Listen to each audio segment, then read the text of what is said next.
Di poin 9, di menit 10.35. Di menit ini sang praktisi menanyakan kepada Dewa Siwa, ceritanya ya, apa agama Dewa Siwa sebelum masuk Islam? Lalu Dewa Siwa KW12 ini pun menjawab bahwasanya agamanya terdahulu adalah agama Hindu. Jadi bukan ular itu ya? Tidak. Ular itu yang menemani saya dan yang membantu saya. Nah, ngomong-ngomong dulu sebelum mengikuti ajaran beliau Sang Hyang Rocahyana Nirwana, agama apa Anda? Agama saya Hindu. Hindu apa dulu? Hindu Siwa. Hindu Siwa. Karena Anda juga yang dipuji, yang dihormati, yang disanjung oleh umat manusia dulu. Ini adalah video tentang opini, analisa, dan sudut pandang yang kemungkinan bisa sama atau bahkan jauh berbeda dari apa yang Anda pikirkan. Maka, hargai perbedaan dan silahkan tulis sudut pandang Anda di kolom komentar. Om Swastiastu, Om Sri Sairam. Berjumpa kembali bersama saya Wirahari, tentunya di channel Demoboyo. Setelah 2 hari yang lalu kita membahas video tentang bagaimana seorang praktisi dengan mediumnya itu melakukan aksi seolah-olah mereka mengundang para penghuni kahyangan, utamanya Sri Krishna itu untuk datang, dan di mana dalam scan tersebut dinyatakan bahwa Sri Krishna sendiri telah menjadi mualaf dan menganut agama Islam. Nah, itu sudah kita bahas. Jadi bagi para sahabat yang belum menonton video tersebut, silakan nanti ditonton sesudah ini. Kita sekarang akan melanjutkan pembahasan dari video-video yang agak sedikit bombastis menurut saya dari Padepokan Maung Siliwangi, di mana dalam beberapa videonya yang saya coba pelajari, saya coba cari channelnya dan pelajari beberapa channelnya, itu memang mereka seolah-olah memang menjadi mediator untuk bisa berdialog, berbicara dengan makhluk-makhluk di luar kehidupan kita sebagai manusia. Misalkan dia mengundang para pasukan akhir zaman, mengundang Sun Gokong, mengatakan bahwa dia berbicara dengan Sri Krishna juga, dan juga berdialog dengan Dewa Siwa, di mana dalam satu topik tersebut juga dikatakan bahwa dewa sendiri yang menjadi salah satu dewa pujaan dari umat Hindu itu juga telah mualaf menjadi umat Islam. Nah, bagaimana ceritanya kita akan bahas. Saya sendiri kurang paham kenapa Dewa Siwa selalu dijadikan objek atau konten bagi para YouTuber ini untuk meraih banyak penonton ya. Karena jika kita mau flashback ke belakang, di tahun 2011 juga pernah ada kejadian di mana seorang evangelis pengkhotbah dari agama Kristen itu, Bapak Daud Tony, juga pernah menyinggung tentang dewa yang jika disebutkan ciri-cirinya itu memang mendekati dengan ciri-ciri dari Dewa Siwa dan juga Dewi Durga, di mana dalam kasus tersebut tentang kematian Bhagawan Sri Satya Sai Baba dikatakan bahwa Bapak Daud Tony itu sempat bertempur dengan Dewa Siwa dan Dewi Durga, dan dewa-dewa tersebut kalah dengan mantram yang dimilikinya dalam keyakinan Kristen. Jadi para sahabat yang belum menonton, nanti silakan juga cari video lain di channel ini dengan judul Daud Tony Ngibul tentang kematian Bhagawan Sri Satya Sai Baba. Setelah hampir 11 tahun dari kejadian tersebut, kini lagi muncul hal ini, di mana Padepokan Maung Siliwangi itu praktisinya mencoba membuat video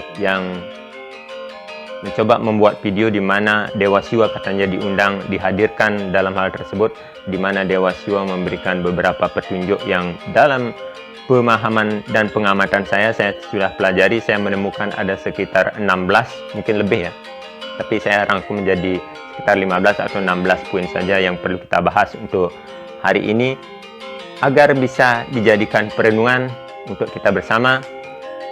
Apakah yang dimaksudkan dalam video tersebut adalah sebuah kebenaran ataukah hanya sebuah settingan rekayasa untuk pembenaran saja? karena maksudnya memang untuk melakukan syiar agama, tetapi dengan dasar yang kurang bagus, karena itu bisa melukai hati umat dan keyakinan lain, khususnya umat agama Hindu. Sekarang kita coba tanggapi beberapa penggalan videonya yang bagi saya memang menjadi lucu dan sangat disappointed bagi saya pribadi. Kita mulai pada menit pertama di menit 3:03. Sang praktisi mengatakan bahwa jadikan hal ini sebagai tontonan saja, sebagai hiburan, diambil hikmahnya untuk meningkatkan keimanan kita pada Allah Subhanahu wa Ta'ala. Oke, ini di underline sekali. Jadi maksud dari pernyataan ini, walaupun hanya sekedar hiburan dan tontonan yang mungkin tidak bisa dijadikan tuntunan, karena memang jelas-jelas menyinggung keyakinan umat lain akan sosok Tuhan yang dipujanya, namun sang praktisi tetap berharap itu akan menjadi hikmah untuk meneguhkan keyakinan mereka pada Tuhan yang dinamakan Allah. Saya akan berinteraksi, berkomunikasi dengan penghuni kahyangan, yaitu salah satunya dengan Dewa Siwa. Maka dari itu saudaraku, jadikanlah ini sebagai tontonan saja, sebagai hiburan panjenengan semuanya.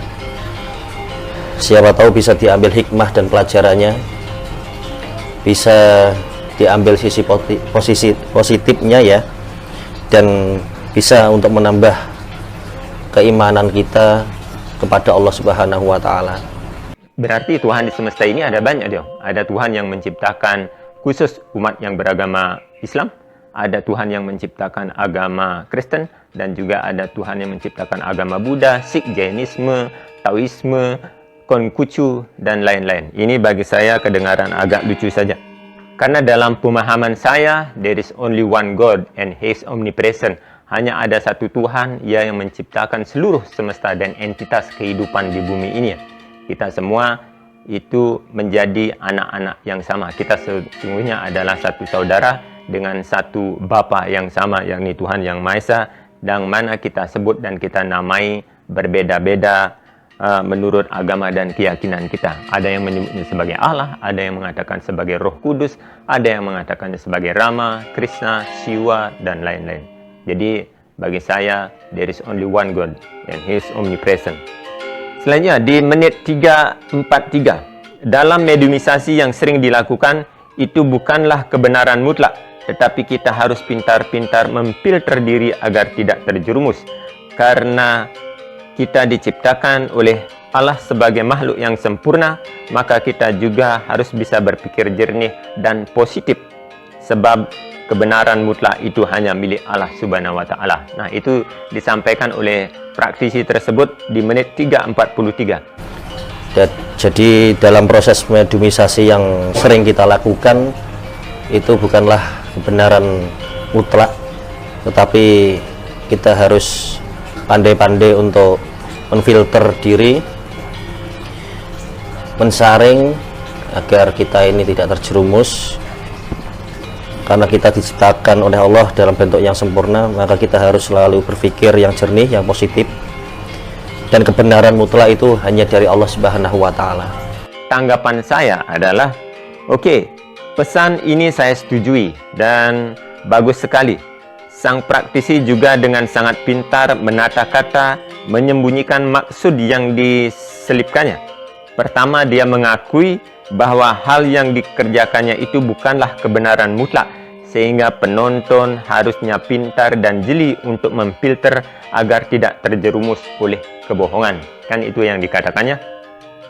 Karena ini adalah sebuah rekayasa yang dikemas sedemikian rupa, walaupun dengan tujuan yang baik, yakni untuk mencoba melakukan syiar agama bagi kaumnya, yakni meneguhkan keyakinan pada Tuhan yang mereka puja. Walau bagi saya itu tetap keliru, karena berusaha meninggikan diri dengan cara menginjak orang lain agar berada di bawah. This is not fair. Bagi saya ini benar-benar tidak fair. Sebagaimana yang saya kemukakan di awal, bahwasanya melakukan sesuatu yang kita anggap benar tetapi dengan cara melukai, menyinggung perasaan orang lain bukanlah sesuatu yang benar.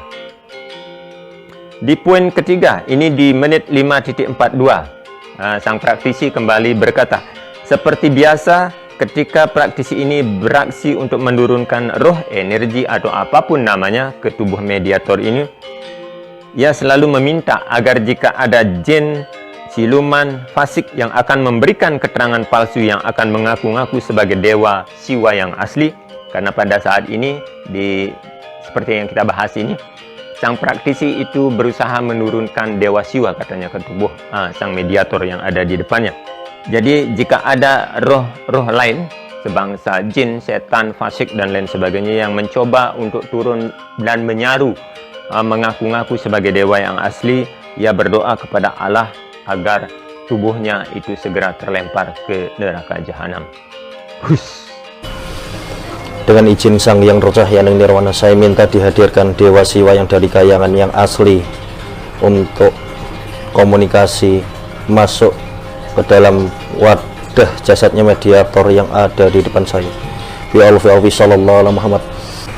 Ya Allah, saya minta apabila ini jin, setan, siluman, iblis, fasik yang akan memberikan keterangan palsu dan yang mengaku-ngaku sebagai Dewa Siwa yang asli, saya minta ya Allah, terlempar semua tubuhnya, hancur, terlempar ke neraka jahanam Allah.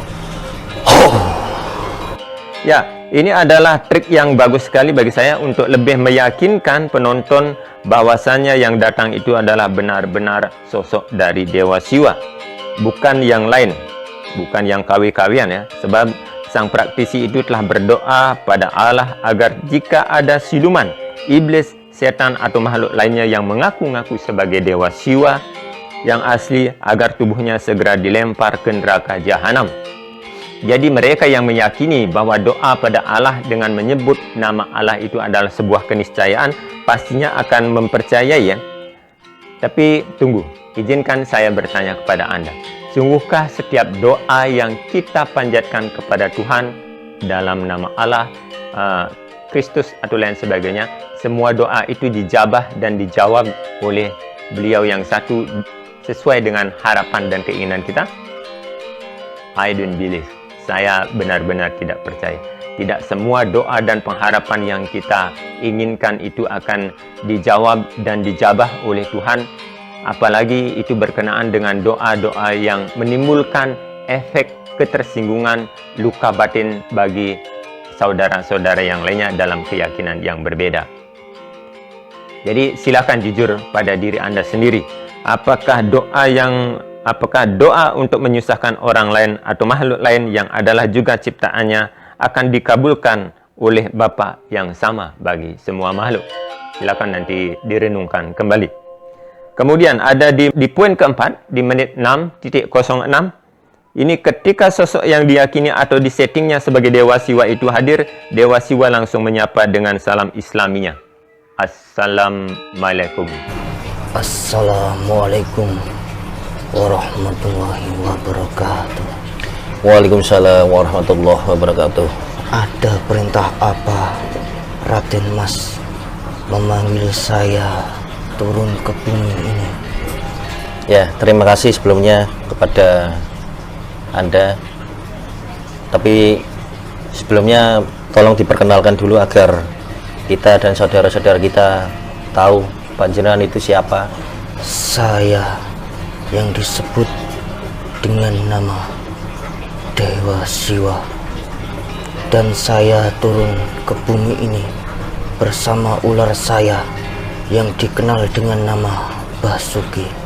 Begitu kata Dewa Siwa, ceritanya yang sudah memasuki badan sang mediator.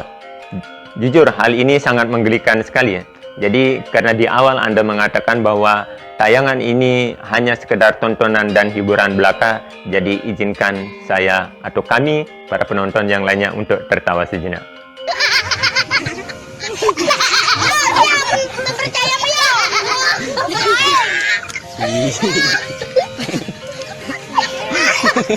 Terus terang, kami tidak habis pikir itu membayangkan apa yang sedang Anda alami dengan merekayasa bahwa Dewa Siwa telah mengucapkan salam dari agama Anda.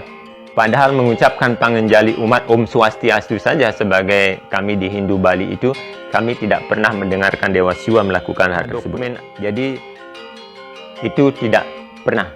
Jadi gimana ceritanya Mas Bro? Apakah ada dokumentasi untuk membuktikan bahwa Dewa Siwa memang telah menjadi mualaf? Dan siapa yang memualafkan tersebut? Karena dalam video sebelumnya, ketika Anda bertanya siapakah guru Anda, Sang Yang Nur Cahyaning Nirwana, itu kan dikatakan beliau adalah manusia dan masih hidup. Jadi manusia yang masih hidup itulah yang telah mensyahadatkan Dewa Krishna dan juga Dewa Siwa.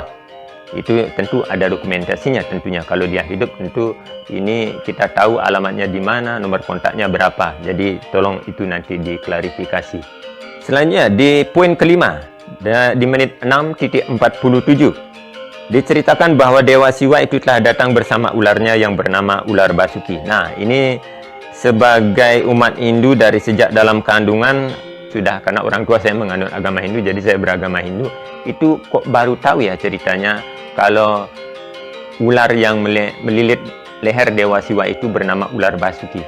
Padahal dalam Purana yang pernah saya baca, itu khususnya Purana yang mengisahkan tentang pemutaran Gunung Mandaragiri itu, yang dipakai tali untuk mengikat Gunung Mandara ditarik oleh golongan iblis dan juga para dewa, itu adalah ular Basuki, ular yang panjang dan besar, itu sejenis anaconda atau ular sanca, bahkan lebih panjang lagi, sehingga tali itu untuk memutar dan menarik-narik.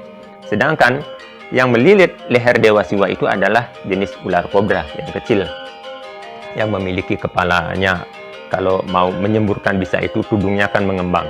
Itu kalau ular sanca kan tidak bisa melakukan tersebut. Jadi bagaimana ceritanya? Di Purana mana Anda mendapatkan kisah atau penamaan bahwasanya ular kobra yang melilit leher Dewa Siwa itu bernama ular Basuki? Jadi tolonglah yang realistis saja. Atau mungkin saya bisa sarankan Anda untuk lebih sering-sering menonton film dokumenter Net Geo Wild, itu tentang satwa liar, di mana juga ada di sana tontonan tentang ular, untuk Anda bisa lebih mengenali jenis-jenis ular atau binatang reptil tersebut. Jadi silakan nanti ditonton ya. Di poin ke-6 di menit 7.25, sang praktisi menanyakan kabar dari Dewa Siwa dan dijawab bahwa ia sedang dalam keadaan yang baik, sehat, sejahtera, dan selalu mengamalkan amaliyah yang diajarkan oleh Sang Yang Nur Cahyaning Nirwana, yang katanya telah mensyahadatkan dirinya. Sekarang gimana kabarnya di sana? Alhamdulillah, karena saya sudah diislamkan oleh guru panjenengan, beliau Sang Yang Nur Cahyaning Nirwana. Saya dalam keadaan sehat walafiat. Syukur, alhamdulillah. Di sana juga masih sering mengamalkan amaliyah dari beliau. Saya akan tetap jalankan amaliyah dari beliau Sang Yang Nur Cahyaning Nirwana, Alhamdulillah, sampai akhir hayat saya. Nah, ini bikin saya bingung lagi. Jadi berarti selama ini Dewa Siwa pernah sakit ya, karena Anda menanyakan bagaimana kabar Anda, dan dijawab saya dalam keadaan baik-baik saja, sehat sejahtera. Jadi selama ini Dewa pernah sakit-sakitan ya? Dia pernah mungkin sakit. Kira-kira mengidap sakit apa ya? Jika boleh tahu. Kalau ini Dewa Siwa apa Dewa Putu Adi atau bagaimana ya? Karena kalau ada dewa yang memang mualaf menjadi Islam ya ada. Itu namanya Dewa Putu, itu sempat viral. Anak seorang Sulinggih katanya. Itu dewa juga. Tapi Dewa Putu atau Dewa Nyoman, Dewa Ketut dan sebagainya. Tapi kalau Anda mengatakan bahwa yang mualaf dan menjadi Islam itulah Dewa Siwa dan Dewa Krishna, ini amat sangat layak untuk kita pertanyakan sebagai umat Hindu tentunya ya. Ini kembali tadi menyinggung bahwasanya bagaimana keadaan Dewa Siwa, dan Dewa Siwa menyatakan bahwa ia dalam keadaan baik-baik saja. Berarti apakah selama ini Dewa Siwa juga pernah sakit ya? Padahal di Hindu kami diajarkan sebuah mantra untuk mengalami kesembuhan, untuk menyembuhkan berbagai penyakit roga atau badania, yakni Om Triyambakam Yajamahi Sugandim Pusti Wardanam Urwarukani wa Bandanat Mrityor Muksya Amritad. Itu salah satu mantra dari untuk pemujaan kepada Dewa Siwa agar kita bisa terhindar atau bisa melepaskan diri dari rasa sakit duniawi ini. Jadi jika yang memberikan mantra saja itu sakit, gimana mantra itu tersebut bisa ampuh? Tetapi faktanya adalah ketika kami mencantingkan, merapalkan, meyakini mantra tersebut, toh nyatanya kami sembuh. Jadi jika Anda menanyakan bagaimana kabar Dewa Siwa yang sesungguhnya tidak pernah sakit karena dia yang menguasai kesehatan tersebut, ini sekali lagi rancu bombastis dan perlu kita ketawakan bersama. Jadi ya wajar untuk kita ketawakannya. Lalu di menit 8.13 ini adalah statement yang sangat melukai perasaan pemuja Dewa Siwa ketika sang medium yang ceritanya telah menyusup ke dalam tubuh sang mediator tersebut mengatakan kalau dirinya termasuk dalam golongan jin. Nah, ngomong-ngomong, Anda ini dari golongan apa? Biar kita tahu. Saya dari golongan jin yang dilahirkan di atas kayangan, tepatnya di atas Hindia, negara Hindia. Jin itu kan memisah masih saudara atau sepupu dengan setan, iblis, dan lain sebagainya. Ini Anda mengatakan hal tersebut jelas-jelas sangat menyinggung dan melukai perasaan umat Hindu yang menganggap dewa itu namanya Dev. Dev itu artinya cahaya. Cahaya itu tidak mungkin bersamaan dengan kegelapan. Setan, iblis itu adalah makhluk-makhluk kegelapan, sedangkan dewa adalah makhluk cahaya. Jika kemudian Anda menyamakan Sri Krishna, para dewa yang lainnya juga Dewa Siwa itu masuk dalam golongan jin, ini benar-benar adalah sebuah pelecehan dan penghinaan. Jadi silakan nanti diklarifikasi pernyataan Anda tentang ini. Anda tidak bisa berkelit bahwasanya itu adalah dewa sendiri yang telah datang menyatakan hal tersebut dalam tubuh mediator. Sebab saya yakin ini adalah sebuah settingan dan rekayasa saja untuk sebuah syiar, untuk menguatkan keyakinan dalam agama Anda. Jadi ini benar-benar bercandanya keterlaluan kalau ini dimaksudkan untuk bercanda. Sebab Anda juga mesti tahu bahwasanya nama Dewa Siwa itu adalah Sang Yang Pasupati, artinya ia yang menguasai sifat-sifat kebinatangan, ia yang berada di atas sifat-sifat tersebut, ia yang menguasai tamasika atau sifat kegelapan, kebodohan. Ialah yang berkuasa kepada para iblis dan setan tersebut, bukan ia yang dikuasai. Ingat, yang menguasai, bukan yang dikuasai. Jadi mohon sekali lagi diklarifikasi pernyataan Anda tersebut. Kemudian di poin ke-8 di menit 10.12, sang medium yang mengaku telah disusupi energi Dewa Siwa berkata bahwa senjata trisulanya itu adalah penyebab petir. Nah, ini yang dipegang apa ini? Ini adalah trisula saya. Oh, trisulanya. Tombak trisulanya. Yang matanya 3 itu ya? Iya, yang bermata 3. Nah, itu ada manfaatnya apa? Biasanya dipakai untuk apa? Ini adalah senjata untuk menumpaskan kebatilan, untuk menghancurkan angkara murka yang ada di bumi ini, untuk sarana berjuang, untuk berjuang di agamanya Allah Subhanahu wa Ta'ala. Berarti memang dari dulu senjatanya Anda itu? Iya, memang senjata saya ini trisula dan kelintingan. Katanya kalau perang lawan iblis, lawan dukun biasanya pakai petir. Nah, itu pakai apa itu petir? Petir itu ada di atas trisula saya.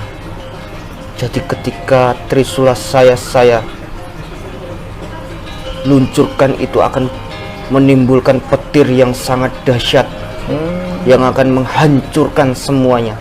Wah, berarti selama ini petir-petir yang terjadi di musim hujan tersebut adalah karena Dewa Siwa melempar trisulanya tersebut ke arah para iblis yang coba menyerangnya.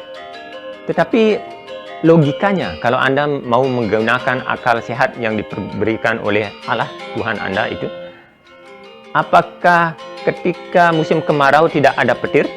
Karena tidak, biasanya petir itu kan ada di musim hujan. Walaupun ada beberapa tempatnya itu memang selalu ada storm, selalu badai dan berpetir. Tetapi di Indonesia, karena ini di scan selanjutnya Anda sering mengatakan bahwa dewa-dewa ini lebih banyak bertugas di Nusantara, di Pulau Jawa khususnya.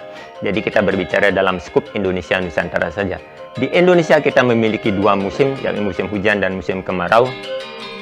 Ada musim lainnya juga ya, musim mangga, tetapi ini musim cuaca maksudnya saya adalah musim hujan dan musim kemarau. Petir itu hanya muncul di musim hujan. Dan jika Anda mengatakan bahwasanya petir itu terjadi sebagai akibat lemparan dari Trisula Dewa Siwa, bagaimana halnya dengan ketika musim kemarau tidak ada petir?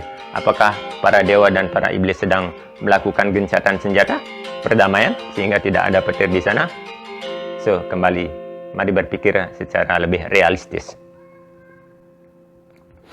Di poin 9, di menit 10.35, di menit ini sang praktisi menanyakan kepada Dewa Siwa, ceritanya ya, apa agama Dewa Siwa sebelum masuk Islam?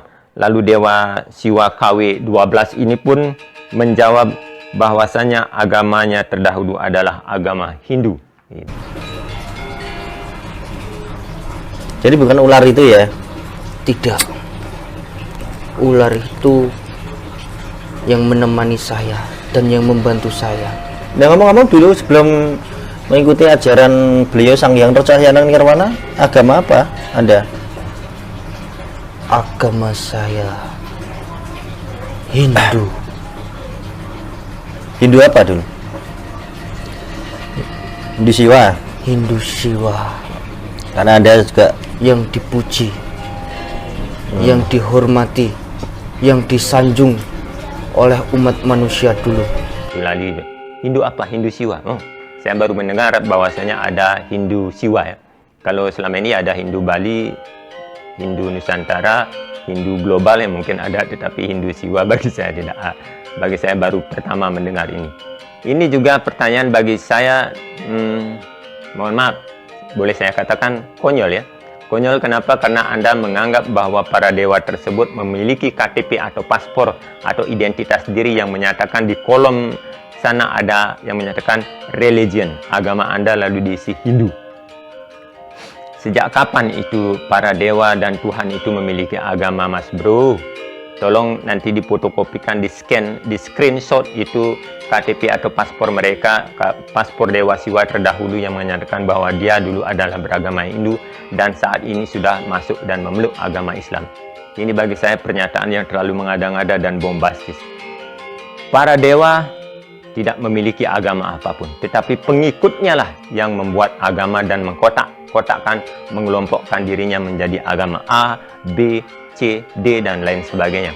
Agama adalah jalan berbeda untuk mencapai tujuan yang sama. Ia yang satu, sumber yang satu.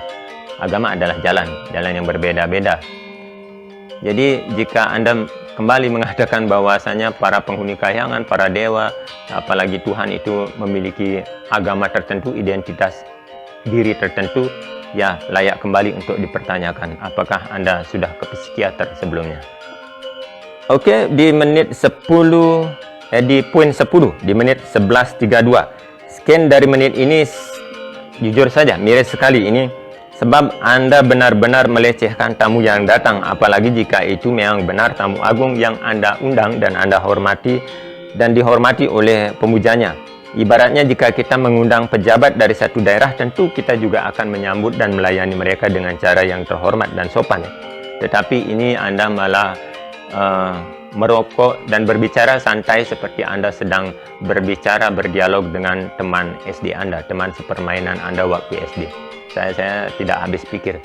Sebab Dewa Siwa biasanya kalau dalam agama Hindu ketika kita coba menurunkan, walaupun tidak benar-benar Dewa Siwa sendiri yang muncul, mungkin hanya juru bicaranya saja yang berbicara, itu memasuki tubuh sang praktisi, itu kita melakukan ritual yang benar-benar terhormat seperti penyambutan itu. Ada bau asap dupa, majegau, keharuman itu di mana-mana, bukan apalagi Anda sambil merokok dan memberikan asapnya tersebut ke depan ke tamu yang sedang Anda ajak bicara. Bagi saya, this is not polite, benar-benar tidak sopan dan tidak mencirikan budaya asli Nusantara. Poin ke-11 di menit 12.09. Sang medium mengatakan kalau iblis yang berperang dengan dewa itu adalah antek-antek Dajjal. Sekarang kami para dewa sedang menjalankan tugas berperang dengan bangsa iblis. Karena bangsa iblis sekarang sudah mulai merasuki jiwa-jiwa para manusia, menghimpun semuanya yang ada dalam tubuh manusia agar melakukan kehancuran. Oh, gitu. Nah, itu iblis-iblis dari mana? Itu iblis dari pasukannya Dajjal, antek-anteknya Dajjal. Nah, ini ceritanya dapat dari mana, Mas Bro? Dalam Purana, iblis atau yang dalam khasanah Hindu itu dikenal dengan nama Asura itu sudah ada sejak zaman Treta Yuga. Zaman Kerta Yuga, Satya Yuga sudah ada itu pertempuran antara para dewa dan para iblis kalau kita mengacu kepada Purana. Dan itu terjadi jutaan tahun yang lalu, jauh-jauh hari sebelum kemunculan Nabi Muhammad membawa ajaran baru yang kemudian dikenal sebagai agama Islam. Itu jauh-jauh hari. Apalagi di sana dalam agama Anda itu kan sekitar 700 atau 800 tahun sebelum Masehi datang ya. Itu di sana diceritakan tentang Dajjal akhir zaman. Lalu lantas Anda berani mengatakan bahwa iblis-iblis tersebut adalah antek-antek anak buah dari Dajjal yang berperang kepada dewa Siwa. Ini benar-benar tidak nyambung, seperti cerita alias Pikal, itu petinju di dunia modern ini sedang bertempur dengan Bima, saudara Pandawa. Itu taunya terpaut jauh sekali. Jaka Sembung Bawgol ini benar-benar tidak nyambung, coy. Di poin 12, di menit 15.33. Di menit ini dikatakan bahwa efek dari pertempuran para dewa melawan iblis bagi bumi adalah terjadinya gempa atau tsunami. Wah, ini lagi ngawurnya bukan main. Nah, kalau di sana perang ada timbal gesekan nggak secara nyata di bumi ini? Ada. Seperti apa? Seperti gempa bumi. Oh, berarti efek gempa bumi itu dari peperangan yang di sana? Semua itu dari peperangan alam gaib. Jadi apakah selama ini mereka yang mempelajari tentang geologi, seismologi, dan yang mengatakan kalau gempa itu terjadi karena adanya letusan gunung atau gempa vulkanik, kemudian gempa terjadi karena pergeseran lempeng bumi atau yang disebut sebagai gempa tektonik, itu adalah sesuatu yang salah? Karena bagi Anda, bencana alam tersebut adalah sebagai akibat dari pertempuran Dewa Siwa melawan para iblis. Jadi semua bencana tersebut terjadi karena itu, bukan karena faktor-faktor yang dipelajari oleh ilmu sains dan teknologi modern sebagaimana yang coba kita mengerti dan pahami saat ini. Thinking again. Pikirkan lagi hal tersebut, kawan. Kemudian di poin 13, di menit 16.35. Sang praktisi bertanya, kenapa para iblis sangat niat untuk menggoda manusia di Nusantara? Lalu dijawab oleh sang medium, karena di Indonesia, di Jawa khususnya adalah daerah yang paling banyak umat muslimnya. Nah, ini lagi tidak berdasarkan data dan fakta yang ada, tidak berdasarkan realita. Karena faktanya adalah umat Islam jika dibandingkan dengan keberadaan umat muslim di Arab Saudi itu tidak ada apa-apanya. Jawa bukanlah apa-apa, itu bukan mayoritas. Jadi pertanyaan logisnya adalah kenapa para iblis tidak lebih memilih dan fokus untuk menggoda keimanan para umat muslim yang ada di Arab Saudi, karena di sana tentu jauh lebih besar dan lebih banyak. Kenapa justru menggoda manusia atau kaum muslimin yang ada di Jawa saja khususnya? Kembali pikirkan hal tersebut. Di poin 14, di menit 18.30, sang praktisi bertanya, apakah sorga dan kahyangan itu sama? Lalu dijawab bahwa keduanya berbeda. Sorga berada di atas langit yang minimal tersusun dari 200 lapisan. Oh ya, ini ada yang tanya dari saudara kita. Ya, kita biar juga lebih memahami. Kayangan dengan sorga itu beda apa tidak? Itu berbeda. Kayangan itu ada di atas langit, dan langitnya itu minimal 200 tingkatan. Terdiri dari 200 lapisan. Ini berarti masih rendah tempatnya Allah Subhanahu wa Ta'ala dong, tempat Tuhan yang Anda puja. Sebab yang pernah saya baca itu Tuhan atau Allah berada pada lapisan ke-7, diselimuti oleh 7 tirai tipis. itu jauhnya beda sekali. Lapisan langit ketujuh, sedangkan surga itu ada di atas 200 tingkatan, minimal 200 tingkatan. Itu unbelievable, benar-benar tidak bisa dipercaya dengan akal sehat. Lalu kahyangan juga dikatakan hanya ada di Pulau Jawa dan India saja. Jadi di tempat lain sama sekali tidak ada, termasuk di atas Pulau Bali juga tidak ada kahyangan. Dimonopoli oleh Pulau Jawa dan daerah India. Is it true? Is it reasonable? Apakah itu masuk akal? Silakan nanti para penonton yang menganalisisnya sendiri. Jangan lupa untuk menuliskan komentar ya. Kemudian di poin 15, di menit 19.18, semua penghuni kahyangan itu sudah masuk agama Islam, kecuali Siddhartha Gautama yang masih mengagumi ajaran sebelumnya dan sekarang masih bersembunyi di gua. Nah, jadi di ceritanya, di alam sana pernah terjadi mualaf massal. Jadi semua penghuni kahyangan tersebut dimualafkan, dijadikan Islam oleh guru Anda yang bernama Sangyang Nur Cahyaning Nirwana. Apa itu? Tingkatan langit yang ada di surga itu 200. Bukan kayangan ya? Bukan kayangan. Kalau kayangan di mana tempatnya? Kayangan itu di alam semesta ini hanya ada 2, di Pulau Jawa dan di negara Hindia. Tepatnya di atas Pulau Jawa, di bawah langit. Sama yang di atas Hindia di bawah langit, di atas Sama. bumi di bawah langit. Di atas bumi di bawah langit. Tapi khususnya di Jawa sama India. Hanya ada di Jawa dan Hindia. Selain itu tidak ada. Dan semua yang ada di alam kayangan sudah menganut agama Islam, kecuali di kayangan keempat, Siapa? Siddhartha Gautama. Kenapa aku nggak diajak? Karena dia tidak mau. Amazing, fenomena yang sangat langka. Kemudian Anda juga menyinggung bahwa Sang Buddha atau Siddhartha Gautama yang saat ini sedang bersembunyi di gua karena takut untuk diislamkan seperti pengikutnya yang lain. Ini benar-benar Dewa Siwa yang ngomong atau justru agen Padepokan Maung Siliwangi?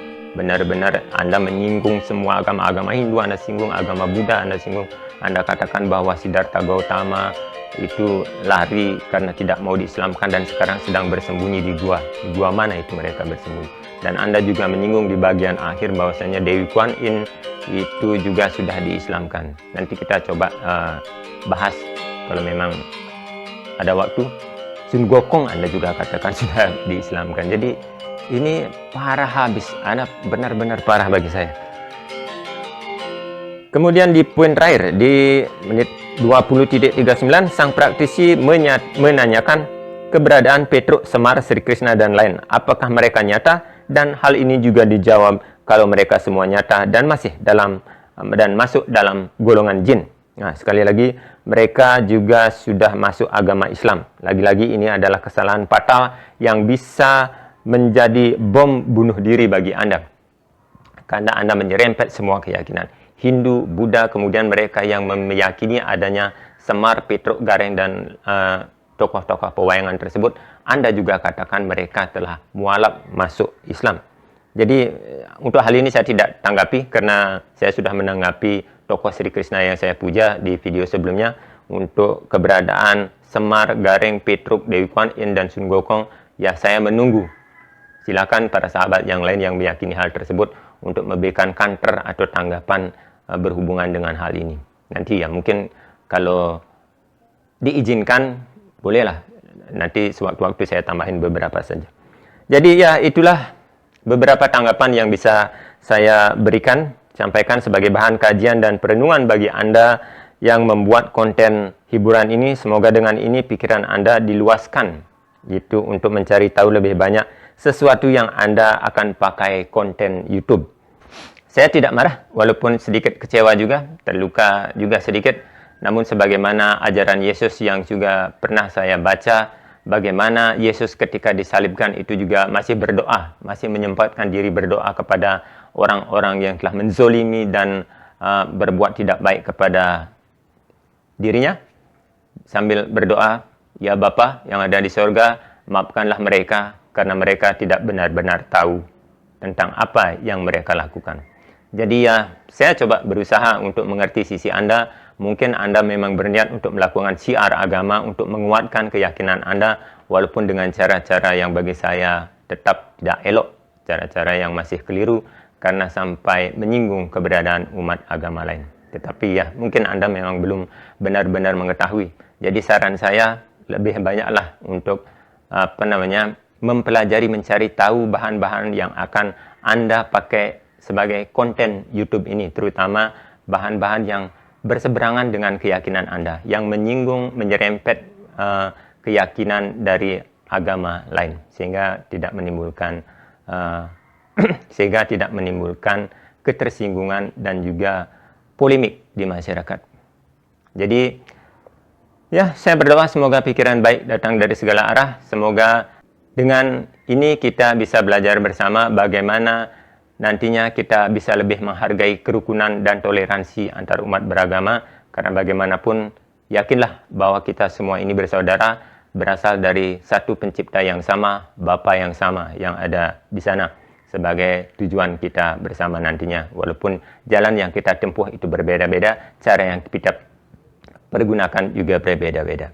Jadi demikian tanggapan yang bisa saya berikan. Mohon maaf jika ada salah-salah kata dan juga dalam penyampaiannya.